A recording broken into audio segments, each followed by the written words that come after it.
Hello à tous, j'espère que vous allez bien. Aujourd'hui, petite vidéo particulière. Alors déjà, c'est une interview avec Ben. Salut Ben. Salut tout le monde, bienvenue Nico, salut Nico, puis bienvenue à tout le monde sur la chaîne alors, hein.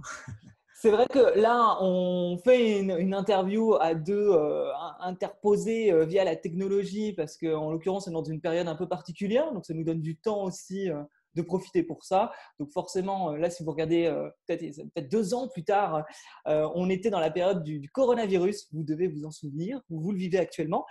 Et donc, en gros, voilà, on en profite. Moi, je profite pour faire des petites interviews aussi de personnes qui investissent dans l'immobilier. Et puis bah, là, je me suis dit, bah, pourquoi pas interviewer Ben, qui a beaucoup de choses à raconter et qui est, on peut dire, quand même un spécialiste de la colocation également. Bah, si tu le dis, ouais, je veux bien. Non, non, je suis d'accord avec toi. Bah, c'est vrai que c'est une période un peu particulière, donc on a du temps. Bah, j'en profite pour partager un peu comme ce que je fais au quotidien. Donc, bah, ouais, j'ai investi un peu dans l'immobilier, comme toi, et effectivement en colocation, avec plusieurs colocations que j'ai actuellement, que j'exploite, que je mets en location, et ça se passe plutôt bien. Voilà. Donc, parce que Ben, tu vois, en regardant la vidéo, il investit à distance aussi. Donc, il a beaucoup de choses à raconter sur les colocations à distance, sur comment il gère ça, son automatisation. J'ai plein de questions à lui poser. En tout cas, juste avant de commencer, n'oublie pas, hein, tu peux t'abonner à ma petite chaîne YouTube et puis télécharger mon guide gratuit des villes les plus rentables en France pour faire de la colocation. Ça tombe bien. Et le lien est juste en dessous.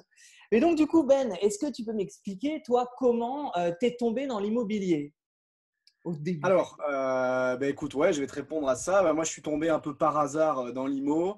En fait, j'étais locataire d'un appartement. Il y a un appartement qui se vendait dans le même immeuble où j'étais locataire. Je me suis dit, avec ma compagne à l'époque, pourquoi on n'achèterait pas? Et pourquoi on n'achèterait pas pour louer? J'avais fait des calculs, je me rendais compte que ça devenait intéressant de mettre en location et de garder notre petit loyer et d'avoir une location qui nous génère plus de loyer que ce qu'on payait. Et du coup, je me suis lancé comme ça dans la location, un peu en autodidacte avec elle. C'était il y a quelques années, c'était en 2014. Et voilà, donc on a commencé par une opération qui a bien fonctionné. Et pour la petite histoire, à la base, on voulait faire, c'était proche du Parc des Expos en région parisienne. Donc j'investis en région parisienne au départ. On s'était dit, on ferait peut-être pourquoi pas de la location courte durée. Finalement, on n'avait pas trop de plans définis. On a dit, on va le mettre en location à l'année classiquement. Et il s'est trouvé qu'on a été contacté par trois étudiantes qui cherchaient une colocation. Et du coup, on s'est lancé dans la colocation par hasard au départ. Ouais, c'est que tu as Donc, augmenté tes revenus locatifs. Enfin, c'est les gens qui sont venus à toi et qui t'ont, parce que tu louais du coup à la chambre à ce En moment-là. fait, non, je louais à la base un appartement en entier. Ouais, Et les personnes se sont présentées, elles ont dit, nous, on serait trois et on voudrait prendre la chambre à trois pour en faire une colocation. Donc, par hasard, ça s'est fait d'être une colocation. Donc, c'est ouais. montré à quel point je suis rentré par hasard dans la colocation. J'avais peut-être pas forcément optimisé ni pensé que ça allait être ce type de location. Ça s'est fait comme ça. Par la suite, dans cet appart, il y a eu des locations classiques à l'année et puis d'autres colocations parce que le bien s'y prêtait relativement bien. Mais voilà, donc comment je suis rentré un peu dans l'immobilier. Pour dire, les colocations, ça faisait quelques temps que j'en faisais à l'époque où c'était pas trop démocratisé peut-être. Ouais. Par la suite, j'ai fait d'autres types d'investissements sur des plus petites surfaces, des studios. J'avais fait des locations meublées à l'année. J'avais pas trop fait ni de location courte durée, ni de location vide. Et ensuite, j'ai changé de secteur. Comme tu l'as dit, j'ai investi un peu plus loin de chez moi. En fait, c'est mon chez moi de là où je suis originaire à la base. Ouais. Et donc, j'ai acheté plusieurs appartements. Et là, j'ai décidé de faire vraiment des colocations parce que c'était un secteur qui s'y prêtait selon moi, où il n'y avait pas de colocation, il y avait de la demande. Et c'est ce que j'ai fait et ça marche plutôt bien. Voilà. Mais donc, du coup, tu as eu 2 investissements avant de repartir sur des colocs. Qu'est-ce qui t'a décidé de partir sur la stratégie de la colocation? Qu'est-ce que tu as trouvé comme avantage, toi, à cette stratégie? Eh bien, alors, il y a plusieurs avantages pour moi. Le premier, c'était en fait quand je regardais un peu la demande, il y avait de la demande pour de la colocation et une offre qui n'était pas du tout au niveau. C'est-à-dire que quand on voyait les annonces, vraiment, c'était tout vieillot, pas en bon état, pas de bonne qualité, pourtant à des loyers qui étaient relativement, je trouvais, chers. Donc, je me suis dit, si on arrive à faire mieux, ça va se louer. Donc, déjà, ça, c'était le premier point. Le deuxième point, c'est que là où je cherchais à investir, je regardais les budgets pour des studios. Et puis, je regardais les budgets pour des surfaces plus grandes, style des T3, des T4, où on pouvait faire de la coloc. Et je me suis aperçu qu'il y avait peut-être une différence, mais elle n'était pas si dingue que ça. Et donc, du coup, que le prix au mètre carré était beaucoup plus intéressant sur des T3, des T4. Il y avait beaucoup plus d'offres, beaucoup moins de demandes. Donc, forcément, on a massacré les prix, on a négocié et puis on a eu des biens à des tarifs intéressants. Ouais, donc ça t'est venu assez naturellement en voyant l'offre que tu as vue sur le marché. Toi, là-dessus, ça te faisait pas peur de gérer à distance? C'est souvent ce qui fait très peur avec la colocation. On veut, même dans l'immobilier, on a tendance à vouloir tout près de chez soi. Ça rassure, clairement. Toi, tu t'es dit, allez, j'ai testé vite fait une coloc près de chez moi. Bon, bah là, on va partir sur des colocs à distance. Comment tu t'es dit que tu allais gérer ça, finalement? Bah, en fait, ça s'est fait pendant un week-end où j'étais sur Internet. Je calculais les rentabilités dans mon secteur. Donc, première couronne parisienne, j'avais des rentabilités peut-être de 4-5%. Et je me suis dit, bon, bah, j'ai regardé plein de villes différentes. Et j'ai commencé à chercher un peu partout en France. Et je voyais que les rentabilités, elles étaient à plus de 10%, souvent. On pouvait trouver facilement du 10%. Alors, là, je parle en brut, globalement, Ouais. avec le plugin rendement locatif. Là, voilà, des trucs qui s'affichaient. Je disais, putain, mais c'est dingue. C'est pas du tout les mêmes chiffres. Et, euh, et puis, d'un coup, je sais pas, je me rappelle, j'ai eu un petit peu un flash. Je dis, bah, si je regardais dans la ville d'où je suis originaire, quoi, de la grande ville d'où je suis originaire, je la connais pas spécialement en termes d'immobilier, voire pas du tout, mais je vais regarder. Et là, j'ai halluciné parce que je me suis dit, mais c'est encore mieux que ça a l'air très intéressant. Et puis je me dis, bah, ça permettra aussi de retourner voir la famille plus souvent parce que bah, du coup, j'ai changé pour le boulot et pour la vie pro, etc., de secteur. Donc je retourne moins souvent. Donc je me suis dit, ça permettra de faire ça. Ça permettra aussi d'avoir bah, potentiellement, s'il y a un petit souci, un pépin, des choses comme ça, des gens sur place, qui finalement, il y a de la famille un petit peu sur place. Et puis, bah, c'était cool de changer de secteur. C'était dans le sud, on allait au soleil. C'était vraiment pas mal, quoi. Donc voilà un Ouais. peu l'optique dans laquelle j'étais. J'avais pas forcément au départ pensé à toutes les contraintes que ça allait amener de faire à distance aussi. Mais finalement, ça s'est bien fait au fur et à mesure des opérations. Et bah, les locations se sont bien enchaînées, ça a bien marché, puis ça tourne bien, quoi. Tu as visité combien d'apparts pour trouver ta première colocation comme ça à distance? Alors en fait, ce qu'il y a, c'est qu'au départ, comme je t'ai dit, je savais même pas, en allant dans ce secteur-là, j'avais vu tous les types de biens qui pouvaient marcher potentiellement. Donc je savais même Ouais. pas que j'allais faire une coloc. Donc le premier week-end, je me rappelle, on est descendu avec ma compagne, on s'est séparés. Ouais. Pour les visites. Ouais. Et on s'est fait 25, une 25 à peu près visites chacun. On a fait une cinquantaine de visites à deux pendant le week-end. C'est Alors, énorme. quand je dis le week-end, c'était un jeudi après-midi, vendredi, samedi, quoi. Voilà. Donc, elle, voilà, une 25, moi, 25. Donc, c'était à pleine balle. On était à fond toute la journée à faire des visites. Le soir, on rentrait, on débriefait. On a fait quelques contre-visites sur certains biens, mais c'était surtout pour prendre la température des différents quartiers dans le secteur. Donc là, Ouais. on a gagné un peu de temps quand même. Et on a descendu à nouveau 15 jours plus tard dans le sud. Et là, on a refait des visites avec les secteurs plus précisés, le type de bien mieux recherché, les prix plus calés. Et en fait, là, on a peut-être dû faire 15-20 visites de plus. Voilà. Mais Ouais. sur les 15-20 visites, on a fait 4 offres, dont une qui est passée. D'accord. Ok. Donc j'imagine que c'était une offre relativement basse. C'était une offre plus basse que le prix annoncé.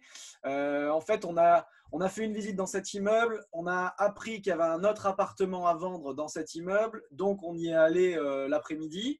Le gars nous avait dit bah, c'était quelque chose comme un prix un peu aux alentours de 100 000 euros. Il venait de baisser le prix il y a 15 jours à 95 000. Et ce matin même, ils avaient baissé à 92 000. Donc, nous, on fait la visite, c'était 92 000. Et bah, je sais pas, au culot, on l'a tenté, on a fait une offre à, je me rappelle, 80 500, donc encore beaucoup Ouais. plus bas. Ouais, complètement. Et, et puis, bah, on a fait cette offre en disant, bah, on tente, voilà, on verra bien, au pire, on remontera un petit peu. Et puis, je me rappelle que le soir même, ouais, le soir même, on avait un appel, bah, l'agent, bah, oui, on a fait un effort sur notre commission et le vendeur a fait un gros effort, il n'en peut plus de cet appartement, voilà, bah, il le vend, et bah, vous avez c'est OK pour ce prix-là. Donc voilà, ça s'est fait Ouais. comme ça. Et donc là, tu as acheté donc cette première colocation, hein, enfin, sans parler celle de Paris, c'est ça, hein, Ouais, qui tournait toujours en soi. tout à fait. Et comment, du coup, tu t'es dit que tu allais gérer les travaux à distance? Eh bien, en fait, j'avais jamais réellement géré de travaux. Alors, à titre professionnel, moi, je suis kiné et j'avais fait des travaux dans mes cabinets de kiné où j'avais géré, mais j'étais sur place. Ouais, J'avais pu faire des travaux. Pardon. Mais sinon, dans les premiers apparts que j'avais moi fait la plupart des travaux, donc j'y connaissais honnêtement un peu rien dans les travaux. Donc pour cette première coloc, je m'étais renseigné, je m'étais un peu formé, lu un peu pour analyser des devis, des choses comme ça, mais je n'avais pas de compétences particulières et surtout je m'étais pas forcément rendu compte non plus de l'importance d'aller suivre le chantier, etc. Donc moi, ce que j'ai fait, en fait, j'avais trouvé une entreprise qui me faisait tout corps d'état, qui me faisait tout le chantier. Euh, J'étais passé par un courtier en travaux ouais. qui m'avait choisi l'entreprise, parce que je connaissais aucune entreprise dans le secteur. Bon, le devis était OK, c'était parti. J'avais lancé le chantier. J'avais vu le chef de chantier. Je m'étais dit, bah, il m'a annoncé 2 mois. Dans 2 mois, on se retrouve et c'est terminé, quoi. Finalement, j'ai vu 15 jours plus tard que ça avait bien avancé, pas mal de démolitions, ils avaient fait des saignées pour faire l'électricité, tout ça. Par contre, 1 mois plus tard, globalement, ça n'avait pas avancé de plus. Donc, ils ont mis quasiment le chantier en stand-by pendant 1 mois et demi, alors que Ouais. c'était un chantier qui devait durer 2 mois et demi, 3 mois. Donc, forcément, il y a eu du retard. Donc il y a eu plein de galères, du retard, des petites choses qui n'allaient pas, des imprévus qui arrivent dans la rénovation aussi, donc avec des petites plus-values sur le montant des travaux. C'était Donc quoi les différentes choses comme imprévus, ça. justement, que tu as pu avoir, qui t'ont surpris, où tu t'es dit, mais tiens, c'était pas prévu ça, c'était quoi les problèmes? Alors, un imprévu, par exemple, en fait, on avait une salle de bain dans laquelle il y avait déjà du carrelage. Et ils ont enlevé le carrelage. Et en fait, c'était une cloison en briques. Et la colle, elle était tellement forte du carrelage que quand ils l'ont arraché, ils ont traversé le mur en fait, mais à plusieurs endroits, ce qui fait que ça fait fragiliser le mur. Autant sur un Ouais. endroit, maintenant je sais que ça peut arriver, mais ça avait tellement fragilisé le mur qu'ils ont dû refaire tout en placo, tout reprendre. Il y avait aussi une évacuation, c'était beaucoup dans la salle de bain, de la salle de bain, l'évacuation de la douche. Elle était avec un tuyau, une évacuation dans un matériau un petit peu friable et ils ont dû la reprendre, mais elle était encastrée dans la dalle. Enfin, c'était hyper compliqué. Ils Ouais. ont perdu beaucoup de temps. Ça leur a coûté, entre guillemets, de l'argent, forcément. Ouais. Donc, du coup, il y a eu des négociations sur certaines plus-values sur les travaux que je devais payer. Qu'est-ce que j'ai eu d'autre? Oui, j'ai eu aussi le changement des fenêtres. Donc, ils m'ont changé les fenêtres pour mettre du double vitrage, tout nickel. Sauf qu'en fait, les volets étaient fixés avant sur les fenêtres.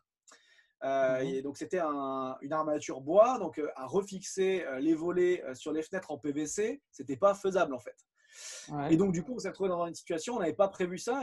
Et du coup, on a dû trouver une solution pour qu'ils me remettent des volets en refaisant une armature bois autour des fenêtres PVC. Mais pareil, c'était pas du prévu en fait. Donc, il y a eu des petits imprévus de ce type-là Ça t'a qui sont dégoûté? arrivés. Qui m'ont Ça t'a dégoûté? Parce que souvent, tu vois, il y a le côté où on fait les choses soi-même, comme ça on n'est pas emmerdé. C'est un peu ce qu'il peut y avoir dans l'IMO, parce que les artisans peuvent avoir une mauvaise réputation. Donc là, tu te dis, ben, tu délègues et tu te retrouves quand même avec des choses qui vont pas, etc. Tu t'es dit, est-ce que si je l'avais fait moi-même, j'aurais pas eu ces problèmes? Ou tu t'es dit, ah ben non, finalement, c'est comme ça, c'est les aléas et tu les as assumés. Comment tu as géré ça? Alors, au début, je me disais, ça me fait un peu chier, ils abusent. Ils Ouais. abusent. Et en fait, je me suis dit, en fait, c'est de ma faute. C'est de ma faute dans le sens où j'avais pas anticipé qu'il fallait que je vienne plus souvent sur le chantier, qu'il fallait que je cadre encore plus à l'avance du chantier les éléments à voir, que oui, ils venaient, peut-être ils passent une demi-heure pour faire un devis des artisans, mais moi, j'avais possibilité de rester 1 heure ou 2 dans l'appartement et de voir des points qu'ils n'ont pas le temps de voir. Mhm. L'artisan, il va venir, il va faire un devis en une demi-heure. Peut-être qu'il il enchaîne 4, 5 devis dans une journée ou dans une semaine. Il ne se rappelle plus forcément exactement de qu'est-ce qu'il y avait et comment c'était. Mhm. C'est mon appart. C'est moi qui lui dis quoi faire, même s'il me Mhm. propose des idées. Donc, je me suis rendu compte que je ne l'avais pas assez bien briefé et que j'étais pas assez venu souvent le suivre et lui mettre entre guillemets la pression. J'aime pas trop ce terme-là, mais venir voir comment ça avançait en tout cas. Ouais. Voilà. Donc c'était plus contre moi que je m'en voulais plus à moi-même que à lui. Alors après, oui, bon, c'est toujours un peu chiant de devoir payer un peu plus.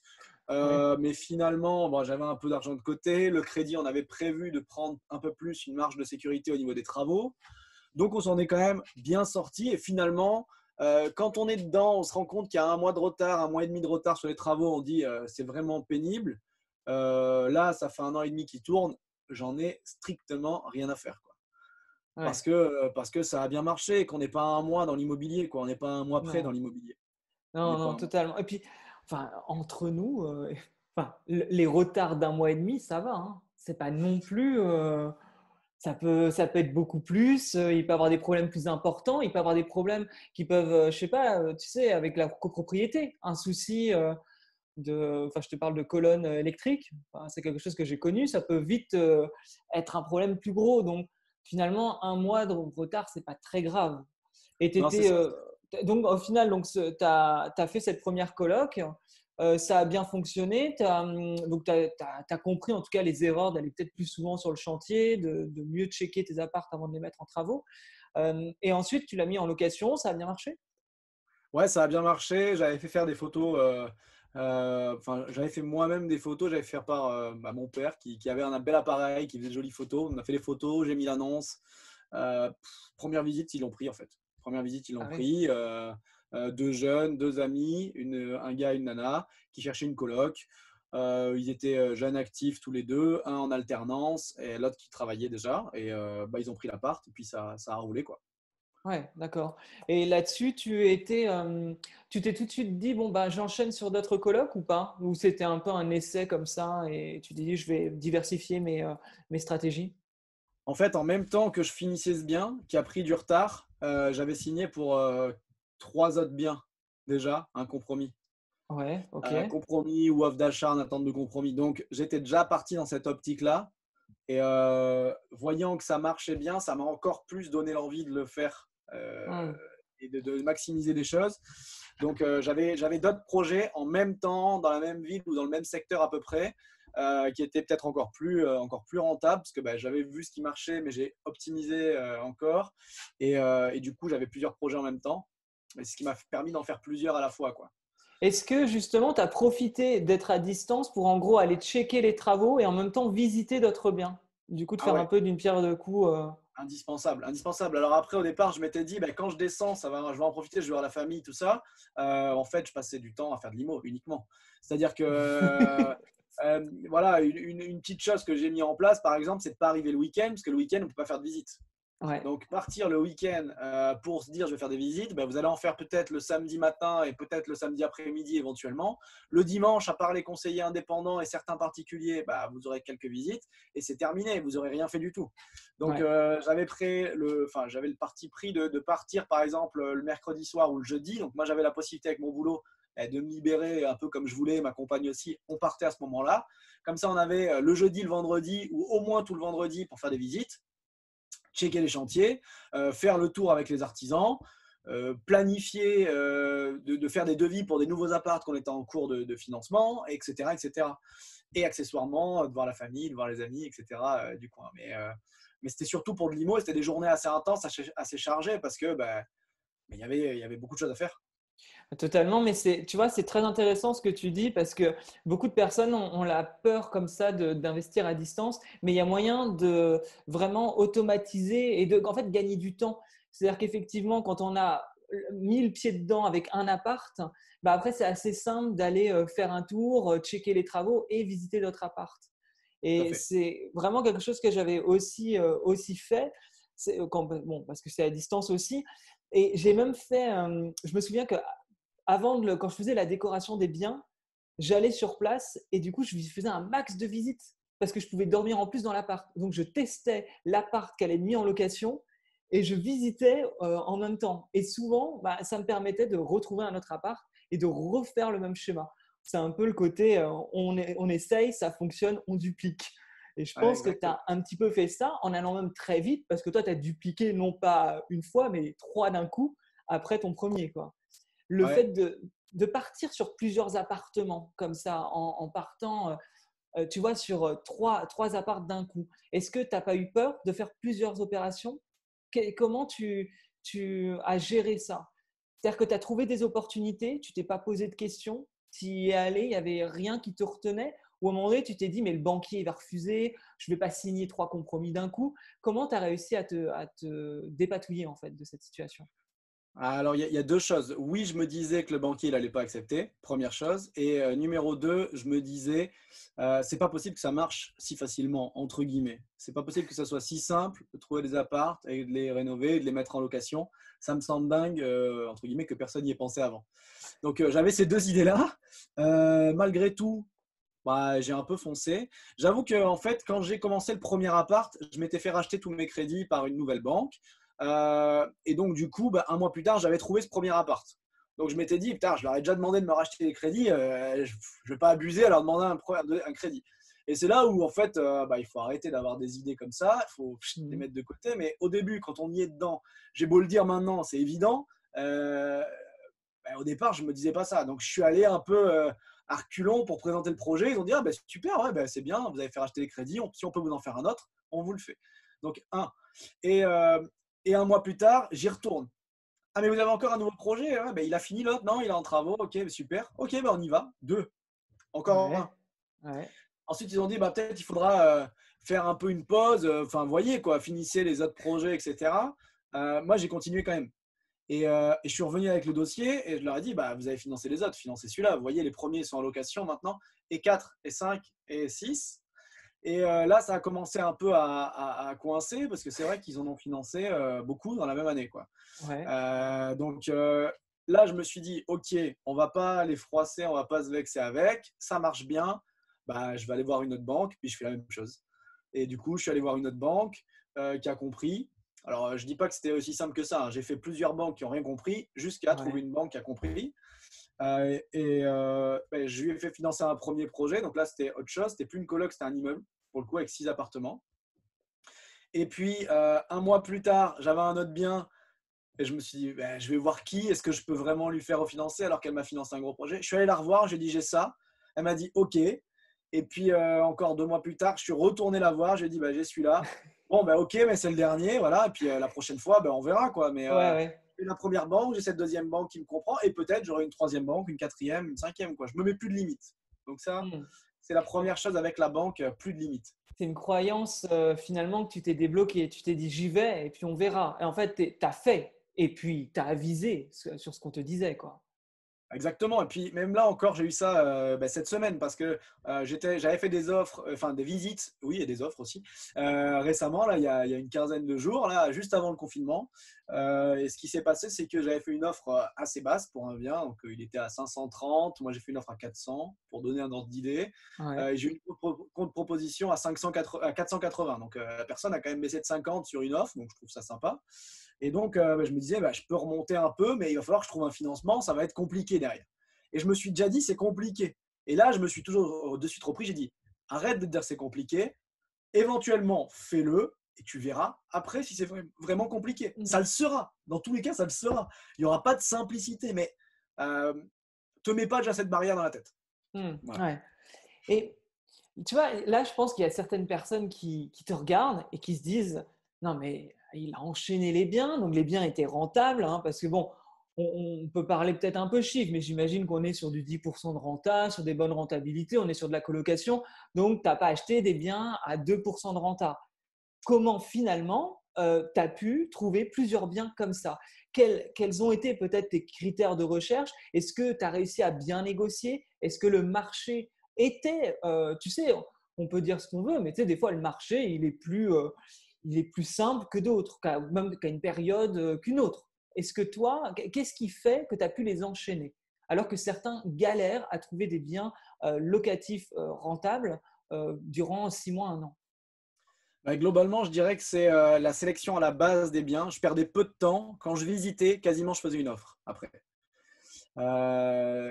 Donc en fait, au début, je te disais, j'ai fait 50 visites le premier week-end, le week-end d'après, une quinzaine, et là, j'ai fait 4 offres. Donc globalement, le ratio, tu as 65 visites, 4 offres, une offre acceptée. Ensuite, c'était globalement 10 visites, 5, 6 offres, une ou deux acceptées, presque, à peu près. Voilà. Donc, je suis Ouais. passé de 60 visites pour une acceptée à une dizaine de visites pour une acceptée. Donc, j'avais des critères qui étaient beaucoup plus spécifiques, beaucoup plus précis, parce que je savais exactement ce que je voulais, quel type de bien, pour optimiser et ma renta, et que je savais que j'allais pouvoir en trouver. Donc, ça, Ouais. c'était vraiment un élément important. Donc, je perdais moins de temps, entre guillemets, à visiter des biens qui ne m'allaient pas. Et par contre, bah oui, je négociais, quoi. Je pense pas, enfin de mémoire, j'ai rarement acheté un bien au prix. Mm. Euh, Sauf une fois. Mais là, ça revient sur un deuxième élément, enfin, ou un troisième même. Donc, le premier, c'est une recherche précise. Le deuxième, c'est de négocier. Et le troisième, c'est d'être constamment en recherche. Mm. C'est-à-dire qu'il n'y a pas un jour, il n'y a même pas une demi-journée où je ne cherchais pas.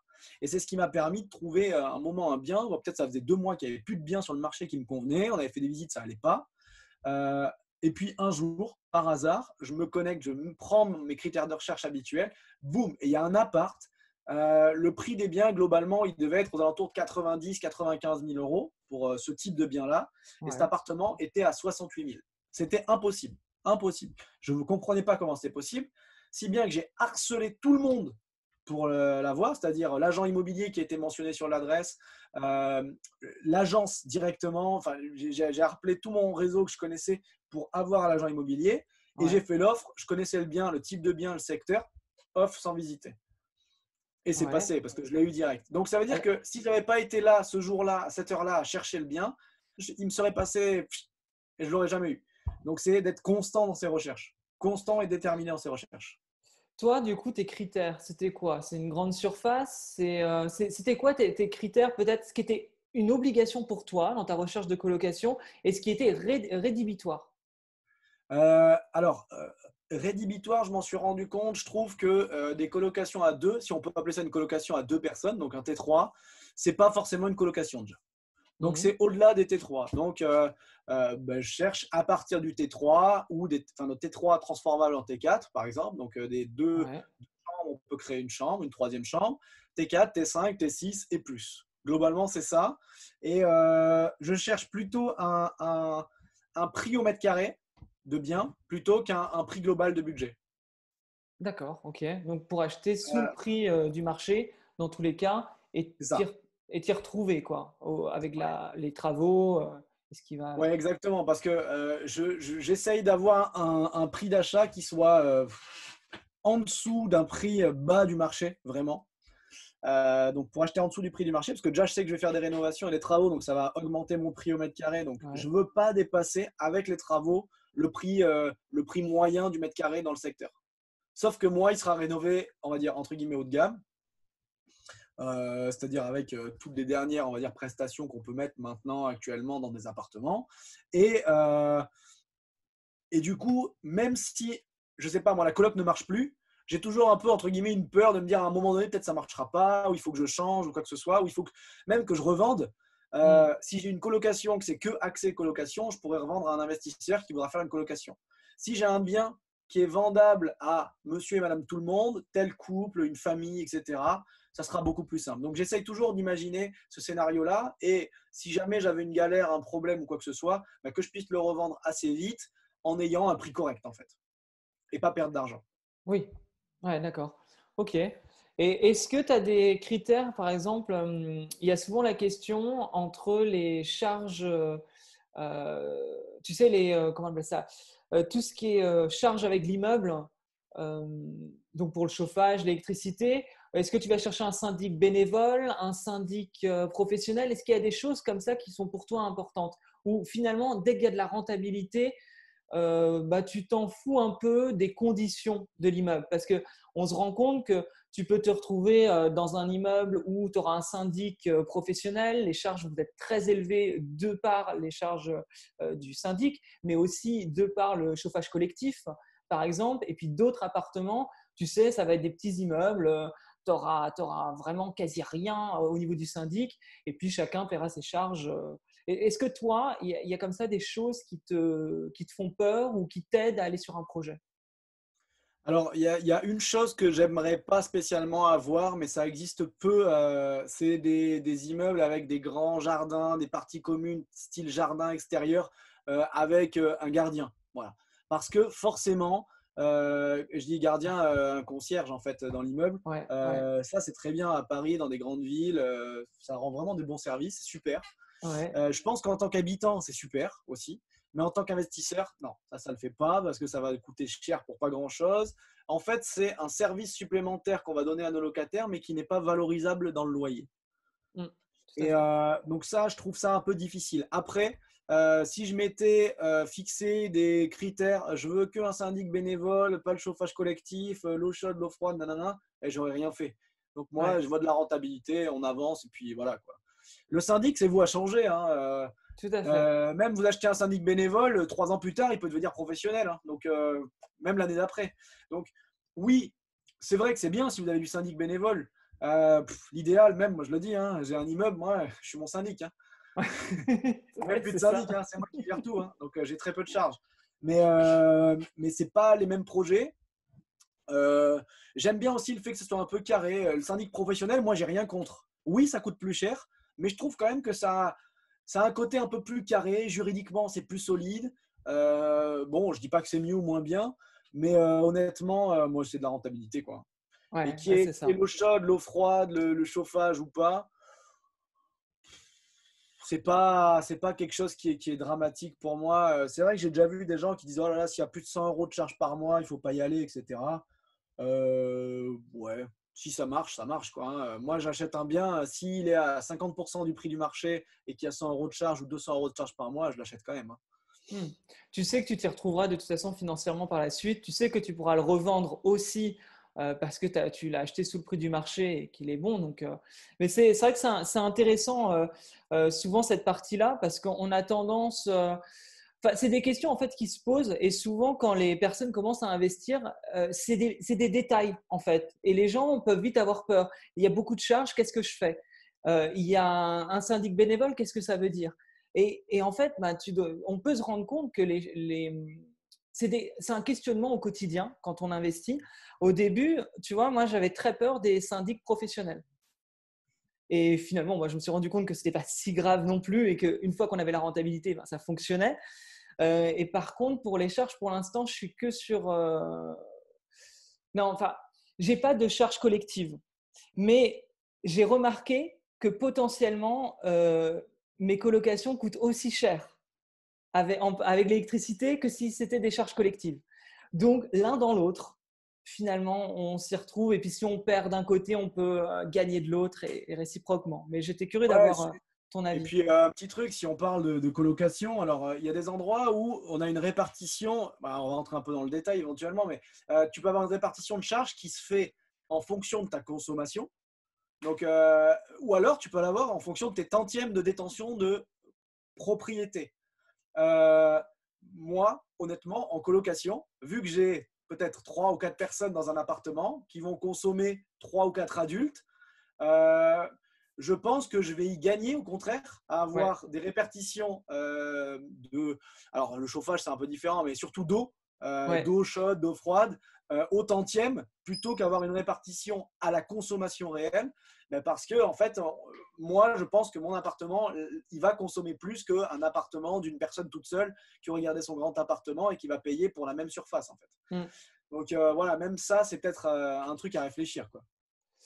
Et donc, du coup, tu as enchaîné les biens comme ça, les colocations plus particulièrement. Comment tu as géré à distance autant de locataires? Parce que du coup, là, tu t'en retrouves avec plusieurs. On n'est pas sur 3 colocataires, tu vois, perdus au fin fond de la France. Là, on est quand même sur un début de petit empire immobilier. Donc, voilà, comment tu as géré finalement peut-être l'automatisation? Est-ce que tu as des conseils à donner à ce niveau-là? Alors oui, il a fallu mettre en place des process parce que sinon c'est un peu ingérable. Donc ce que j'ai fait, j'ai eu enfin, l'idée, mais ce n'est pas moi qui l'ai eu, mais de faire les visites par les colocataires déjà. Donc ça facilite les choses. À partir du moment où vous avez un colocataire dans l'appartement, vous faites faire les visites par le colocataire. Alors, pour deux raisons. Parce que j'ai déjà eu la réflexion de bah ouais, mais moi je suis locataire, je ne suis pas là pour faire les visites de la coloc. Ouais. Mais en fait, moi, je le présente comme ça, dans la façon suivante. Oui, mais c'est vous qui allez vivre avec cette personne potentiellement. Donc, ça serait bien que vous la rencontriez, que vous la voyez, que vous discutiez 5 minutes et que vous voyez si ça match. Et vous me donnez votre avis. Ça ne veut pas dire qu'il a toujours un bon avis. Donc voilà, j'essaie de voir un peu les gens, on essaie de le sentir, le feeling. Mais voilà pourquoi et comment je fais pour, entre guillemets, les convaincre. mais je pense que c'est normal. Et moi, si j'étais colocataire, je voudrais un peu savoir qui va arriver et pas qu'on me la prenne le jour où la personne elle arrive dans l'appartement. Ouais, clairement. C'est Donc bizarre, c'est ça, étonnant d'ailleurs. Les gens qui veulent pas connaître les futurs colocataires. Tu vis avec, donc ouais, c'est ça, c'est ça. autant faire la visite, hein. Donc ça, c'était une première chose pour les visites. Après, pour des apparts où il y a 2 personnes, 3 personnes, j'ai déjà eu des demandes des 3 personnes en même temps. C'est-à-dire qu'ils se connaissaient. Ils sont dans la même. Là, j'ai eu des étudiants qui venaient de l'étranger, qui venaient pour un stage pour l'année scolaire. Ils sont arrivés ensemble et je les ai acceptés dans la coloc. Donc, ils ont pris toute la colocation en fait. Donc, j'ai Ouais. pas eu trop de visites ou de problématiques de ce point de vue-là à faire. Pour les visites, sinon, j'ai plusieurs autres solutions, mais j'ai la solution. J'ai quelqu'un de ma famille qui a un peu de temps et qui s'occupe de faire quelques visites quand il y en a à faire. Par contre, j'essaie de les grouper, ça c'est clair, il faut essayer de grouper. Je ne fais pas une visite le lundi matin à 8h, une à 14h, une à 17h. Enfin, on essaie de grouper, quoi. Parce que je sais qu'il y a encore des gens qui font des visites un peu comme ça. Je ne les fais pas grouper dans le sens qu'ils ne visitent pas en même temps, mais je groupe Hmm. les horaires, en fait. Voilà. Ouais, ouais, oui. Donc ça, on essaye de gagner un petit peu de temps là-dessus. Sinon, je m'étais rapproché, parce que j'ai maintenant, avec le temps, une personne qui fait un peu toutes les finitions, le montage de meubles, l'aménagement, des petits trucs un peu qui peuvent paraître anodins, mais qui prennent un temps fou, de bien nettoyer la poussière après les travaux, d'installer les ampoules. Il peut poser aussi, faire des petits raccords de peinture, enfin, voilà, des petites choses comme ça, fixer les cadres. Lui, il est OK pour aussi faire des visites. Donc, je le paye, il est auto-entrepreneur, il me facture ça au temps passé, puis voilà, ça va bien. Sinon, il y a aussi des astuces ou de la façon de faire potentielle avec des agents immobiliers.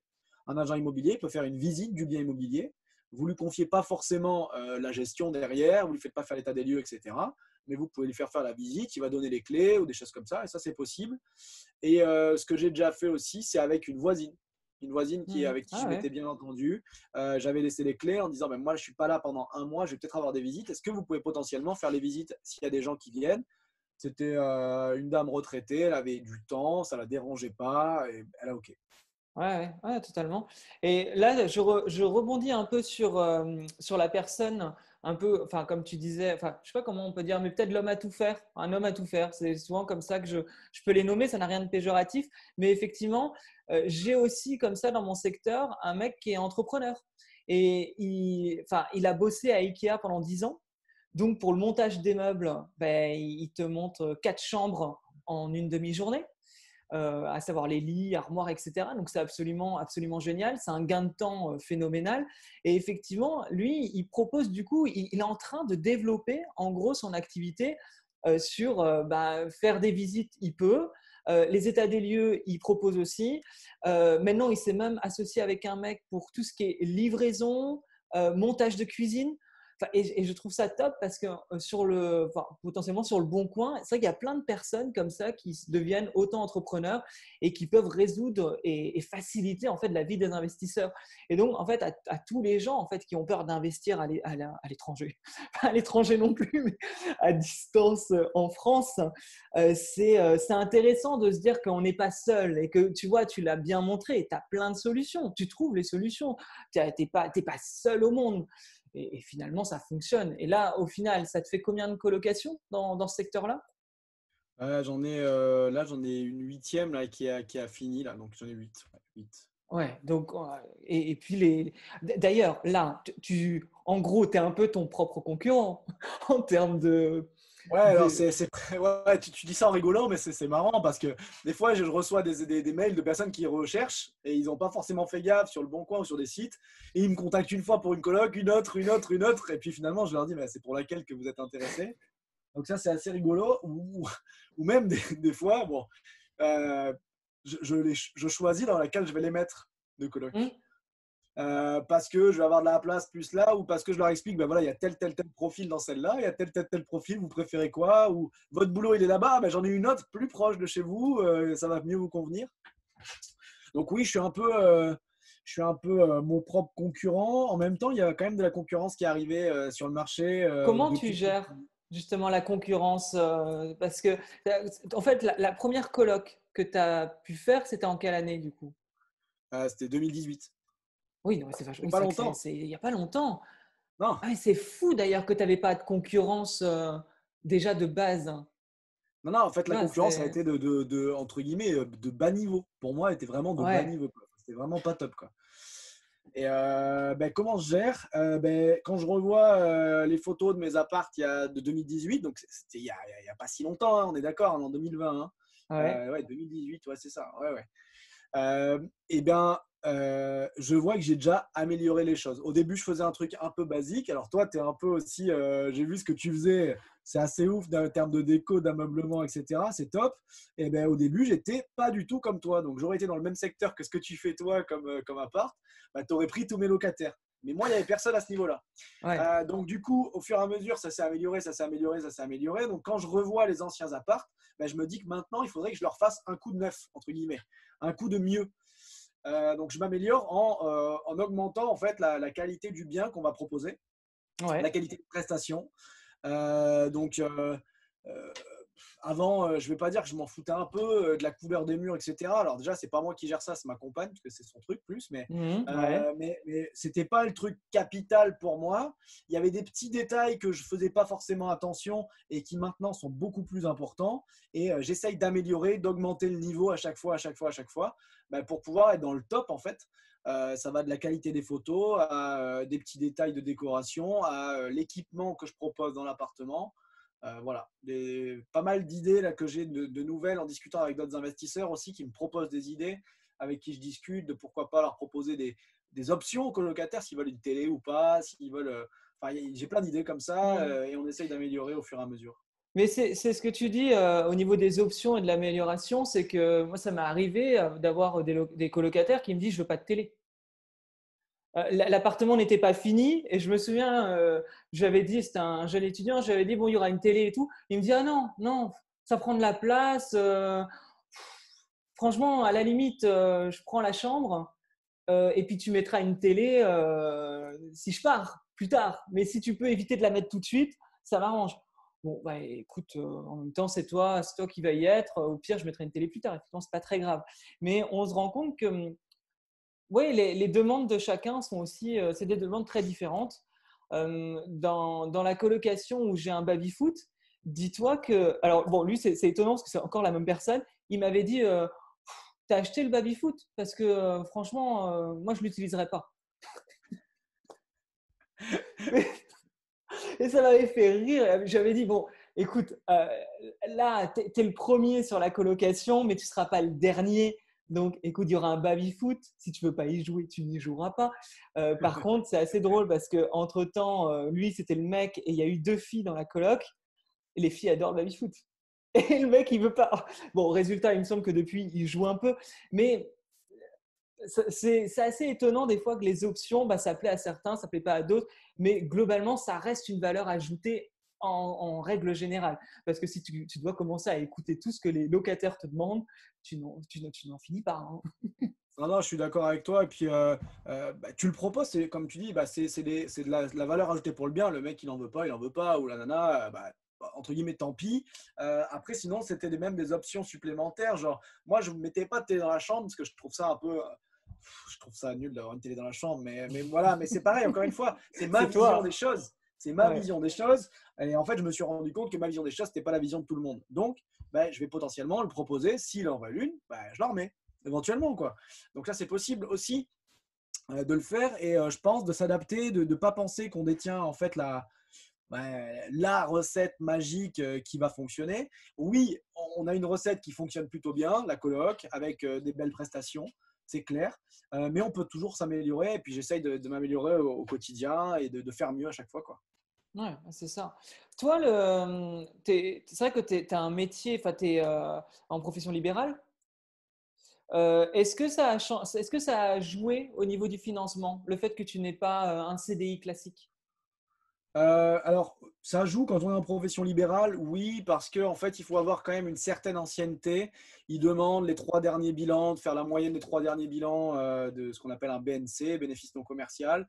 Après, j'avais la chance quand même d'avoir, je suis kiné, j'avais des revenus qui étaient quand même fixes, réguliers, j'ai mon cabinet, ça marche bien, le chiffre d'affaires était en augmentation. Donc, j'ai pas eu trop de problèmes de ce point de vue-là.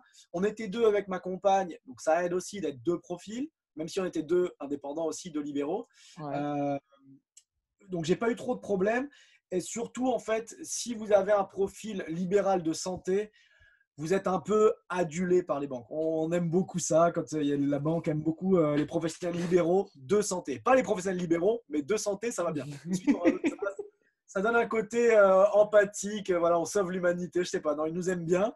Donc du coup, c'est quand même plus facile de financer grâce à ça. Après, je pense que c'est l'important, on s'en rend pas compte, hein, notamment quand on a ce type de statut-là, et enfin, il y a plein de statuts où on a des chiffres d'affaires qui peuvent un peu varier, de l'importance de petites actions plus tard. C'est-à-dire que quand j'ai commencé à investir, j'étais en 2014, ça faisait que 2 ans que je travaillais, enfin 1 an et demi, donc j'avais pas 3 bilans. Pourtant, en fait, le fait d'avoir bien cravaché les premières années, j'ai montré que j'avais gagné un chiffre d'affaires et le banquier m'a cru.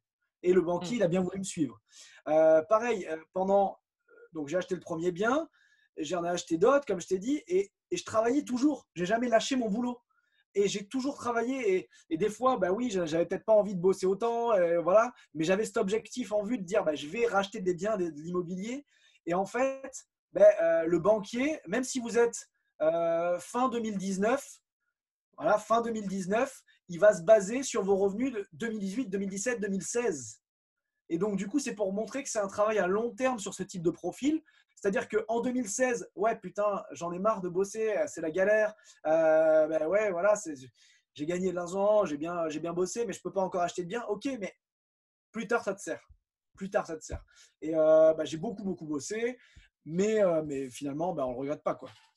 Ça montre bien une chose aussi, c'est que ça ne se fait pas en claquant des doigts, que derrière, c'est une stratégie long terme, que tu réfléchis. Et d'ailleurs, c'est vrai que là-dessus, tu as une chaîne YouTube. Ouais, Et c'est une chaîne YouTube aussi où tu montres que les choses ne se font pas comme ça. T'es pas à dire, tu t'es pas barré à l'autre bout du monde, sur une île déserte, en disant je suis rentier. Tu fais partie de ces gens qui montrent que l'immobilier, c'est du travail quotidien. Enfin, je veux dire, tu n'es pas à plaindre, tu fais les choses. C'est pas pour dire oui, c'est du travail, oh, c'est dur. Non, c'est juste que tu fais les choses, mais que ce n'est pas non plus né d'une baguette magique, en fait. Et que tout ça, ça a été un clairement. travail. Clairement, je n'ai pas hérité, je n'ai pas eu d'argent. La seule aide que j'ai eue, c'est pour payer mes études de kiné par mes parents. Derrière, moi, je me suis barré assez vite de la maison pour partir faire mes études. Dès que j'ai pu gagner de l'argent et avoir mes premiers salaires, j'ai jamais eu d'aide en fait. Et puis, je me suis toujours fait moi-même un petit peu. J'aime bien ça parce que je suis responsable de ma vie, responsable de mon futur, responsable de tout ce qui m'arrive. Ça, c'est un peu ma philosophie. Ouais. Clairement, moi, je suis anti-rentier, entre guillemets, ou anti on vend du rêve, faites de l'immobilier, vous allez devenir millionnaire dans 3 mois. J'y crois pas parce que je pense pas que ce soit possible. Je pense pas que les personnes qui le disent, c'est ce qu'ils font vraiment d'ailleurs. Euh, et j'aime pas cette idée-là d'arrêter de travailler. Alors, euh, peut-être que je changerai de travail, mais d'arrêter de travailler, de ne plus rien faire, je le dis toujours, 15 jours au soleil avec des mojitos, c'est bien, 2 mois, c'est chiant. Et je ne parle même pas de 2 ans. Donc, il y a des gens, d'ailleurs, ils montrent aussi, c'est le problème un peu des réseaux qui potentiellement, c'est qu'on montre le côté qu'on veut de notre personne. Euh, donc, moi, je pourrais montrer toutes les fois où je vais boire des coups avec mes potes et je dis, l'immobilier, c'est super, on va boire des coups avec ses potes. Mais je ne montrerai pas les côtés où je me lève à 5 heures du mat parce que je dois faire un dossier bancaire ou que je dois partir très tôt tel jour, je ne peux pas rester avec ma compagne, ma conjointe parce que j'ai tel rendez-vous et tel truc à faire, ou parce que je ne suis pas parti en vacances à ce moment-là parce qu'il fallait garder de l'argent de côté pour investir pour plus tard. Donc, je pense qu'il faut être assez vrai, assez cohérent avec ce qu'on fait vraiment. Moi, c'est ça que j'aime bien et c'est pour ça que je suis content que tu dises ça sur la chaîne. Si tu as regardé quelques vidéos, encore une fois, j'essaye de dire ce que je fais et de faire ce que je dis. Donc ça, c'est mon adage aussi. Donc, j'invente rien. Je dis pas ce que je n'ai pas fait. Ou si je ne l'ai pas fait et que je le dis, je dis que je ne l'ai pas fait, mais que je sais que ça fonctionne comme ça. Et j'essaye d'appliquer au quotidien vraiment tout ce que je peux proposer comme contenu de formation ou gratuit sur Internet, Ouais. etc. Et Quel est le nom de ta chaîne d'ailleurs? c'est Investimo Performance, la Ouais. chaîne YouTube. Donc, vous Il trouvez y ça aura sur le YouTube.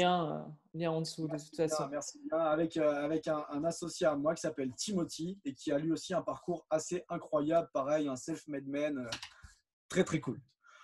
Et quel conseil du coup tu donnerais à quelqu'un qui débute dans l'immobilier? Alors, un premier conseil, ça serait ne pensez pas que c'est un sprint, c'est un marathon. Donc, ayez une Ouais. vision à long terme. Ayez une vision à long terme. Euh, Rendez-vous compte, en fait, et bon, ben, alors, encore plus dans cette période-là, pour certains boulots, certaines personnes, de se remettre en question sur ce qu'ils veulent vraiment, en fait, au fond d'eux, pour leur futur, pour leur vie. Alors là, ça paraît très philosophique, etc.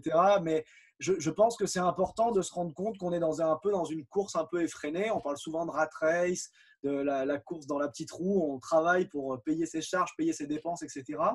Mais quand on se pose 2 minutes, et ben là, on a un peu plus que 2 minutes, parce qu'on a un mois de confinement ou plus, ou bon, bref, à se poser. On se pose la question de ce qu'on a vraiment besoin. On n'a peut-être pas besoin de grand-chose, et ce pas grand-chose, il peut être généré par l'immobilier. Et Mm. ça, c'était un peu mon idée, c'est que on peut très facilement, euh, alors peut-être pas très facilement, de façon simple, pas facile, mais simple, générer un petit peu d'argent avec l'immobilier, se constituer un patrimoine progressivement pour pouvoir atteindre ce mieux dans la vie. Parce que vraiment, je trouve que on a beau dire que je ne suis pas là pour dire que l'argent c'est bien, etc. Mais l'argent ne fait pas le bonheur, mais honnêtement, c'est quand même plus simple quand il y en a un peu et qu'on n'a pas trop de problématiques là-dessus. Et quand on n'est pas en mode, entre guillemets, survie, mais qu'on est en mode juste vivre. Ouais, totalement. Et ça, vraiment, l'immobilier, c'est un truc de fou en France. Alors, j'adore ce pays, mais des fois, je le déteste aussi, mais pour plein de raisons, et je l'aime pour plein de raisons, mais notamment une qui est que l'immobilier en France, c'est quand même incroyable. Vous avez, et j'en connais plein, j'en ai accompagné plein, j'en vois plein, des investisseurs qui ont commencé avec zéro, comme moi, Ouais. comme toi, je pense aussi, on a Oui, commencé oui, avec c'est ça, rien hein, du avec tout. zéro. Ouais. Et sans apport, sans rien, on fait de l'immobilier, on génère de l'argent, on crée de la valeur, on s'enrichit, mais on n'est pas en train de voler quelqu'un ou d'arnaquer quelqu'un. On propose un logement totalement bien, parce qu'on n'est pas des marchands de sommeil encore une Ouais. fois, donc faites de la qualité, ça c'est un autre conseil. Et on peut s'en sortir grâce à l'immobilier. Donc si vous avez vraiment la détermination, l'ambition de vous en sortir et de vous améliorer au quotidien dans votre vie, situation financière, je pense que c'est vraiment top de faire de l'immobilier. Voilà, ça c'était mon conseil numéro 1. Et numéro 2, ça serait faire de la qualité, apprendre comment faire mieux, essayer toujours de performer et de s'améliorer, viser pas la perfection, mais viser le mieux, et d'essayer de s'améliorer un petit peu chaque jour, quoi. Tu dis Voilà. s'améliorer, tu parles de chacun de nous ou tu parles des appartements? Ou Les deux, dans les deux, c'est ça, mais les c'est ça qui est deux, intéressant. Les Ouais. deux, parce que en fait, si moi je m'améliore, alors comment on s'améliore soi-même? On s'améliore avec de la formation, des connaissances supplémentaires, discuter avec toi, discuter avec des investisseurs, discuter avec des gens qui font de l'immobilier différemment, qui font pas des colocations par exemple, qui font autre chose. Mm. Ça, c'est Ouais. intéressant. Donc, c'est de s'améliorer de ce point de vue-là, d'apprendre, de voir qu'est-ce qu'ils font, qu'est-ce qu'on pourrait transposer chez nous et d'améliorer forcément du coup nos biens ou la qualité qu'on propose, encore une fois. C'est une concurrence, comme je te disais tout à l'heure, mais saine, Mm. positive. Ouais, C'est pas une totalement. concurrence au moins bien, c'est une concurrence au mieux. Donc, Au mieux, c'est top. exactement. Mais c'est ça que je trouve assez génial, c'est que mine de rien, dans l'immobilier, il y a du partage et tout le monde est amené à justement partager ses connaissances, ses erreurs, sa motivation. Et je trouve qu'il y a beaucoup de bienveillance aussi.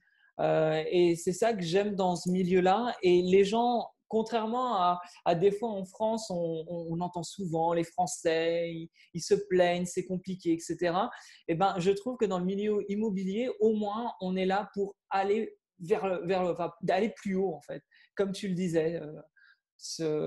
Ouais, enfin, tu l'as dit mieux que moi, mais on se comprend. Ah ouais, bah alors après, notamment dans le milieu des investisseurs, mais ça va même investisseurs et entrepreneurs, en fait, ça va ensemble, parce que l'immobilier, c'est un entrepreneuriat comme un autre, en fait. On va essayer de générer un peu plus. Pas du chiffre d'affaires, c'est des loyers. On va essayer d'avoir des dépenses plus Mm. faibles et faire du bénéfice, hein, donc c'est une Mm. entreprise. Et dans ce milieu-là, il y a quand même tendance à avoir plus de positif enfin, de positivisme, d'optimisme.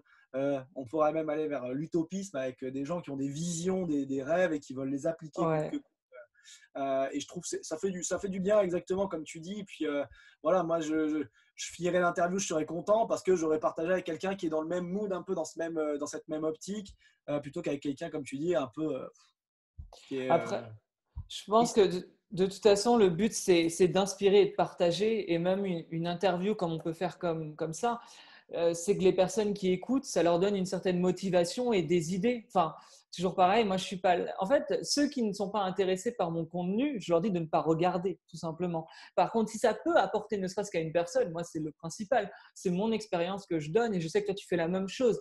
Avec Tim, vous êtes pour donner de la valeur sur votre chaîne, sur votre Insta et le but, c'est de partager, quoi. C'est ça. Et puis, moi, je le dis toujours, hein, comme tu dis exactement, si ça vous intéresse pas, ben, allez ailleurs, en fait. Il y a aucune obligation. Enfin, les mecs qui se flagellent à venir voir ma chaîne YouTube ou à regarder mon Instagram si je parle d'immobilier, qui en ont rien à Ouais, cirer, ouais. quoi. Allez voir un autre Instagram, allez regarder la télé et amusez-vous bien comme ça. Et il n'y a aucun problème. Encore une fois, c'est pas un jugement, mais euh, moi, juste si je peux aider, et j'en ai aidé plein, mais au moins une personne, enfin, je vois dans mon entourage très proche, parce qu'au début, Ouais, tout le monde te prend pour un fou. c'est Ensuite, tout le ça. monde te dit, bah, tu vas pas y arriver. Et puis à la fin, ils disent, comment tu as fait? Aide-moi, s'il te plaît, à le faire. Et ben, moi, je suis dans cette phase-là où, OK, c'est aide-moi, s'il te plaît, à le faire. Et quand tu le fais à quelques personnes autour de toi qui changent complètement et qui eux-mêmes font la même chose autour d'eux, Hmm. bah, c'est un cercle assez vertueux et puis ça diffuse du bien, du mieux aux alentours et c'est vraiment cool, quoi.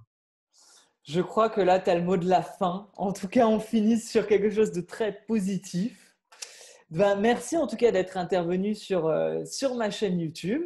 Et puis bon, bah, comme j'ai dit, tu as le lien de ta chaîne qui sera juste en dessous. Et puis voilà, je te laisse peut-être le mot de la fin, quelque chose à rajouter.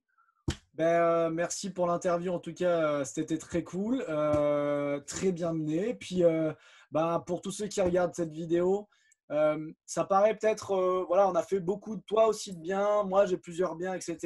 Il y a des gens qui regardent cette vidéo peut-être qui ont zéro bien, qui ont rien fait entre guillemets. Vous sous-estimez pas. J'étais à votre place il y a quelques années. Toi aussi, pareil, Nico, je pense. Mhm. Euh, on passe de 0 à 1 avant de passer de 0 à 10. Et il faut se lancer à un moment donné, bien accompagné, en ayant des bonnes connaissances, mais il faut y aller. Et vous sous-estimez pas et vous serez, j'espère, plus loin que Nico, plus loin que moi dans quelques années. Ouais, clairement. Et ça me fera plaisir, ça me fera hyper plaisir si cette vidéo elle sert à une seule personne sur ta chaîne ou sur n'importe dans l'univers, ça sera top. Ouais. D'ailleurs, si cette vidéo vous a plu, vous n'hésitez pas à vous laisser un petit commentaire, même si vous avez des questions. Et puis, ben, toujours pareil, je ne le répéterai jamais assez, mais vous pouvez aussi vous abonner. Il y a le petit truc rouge là, vous cliquez dessus. Merci Ben, je te dis à Yes, bientôt. de rien. Salut.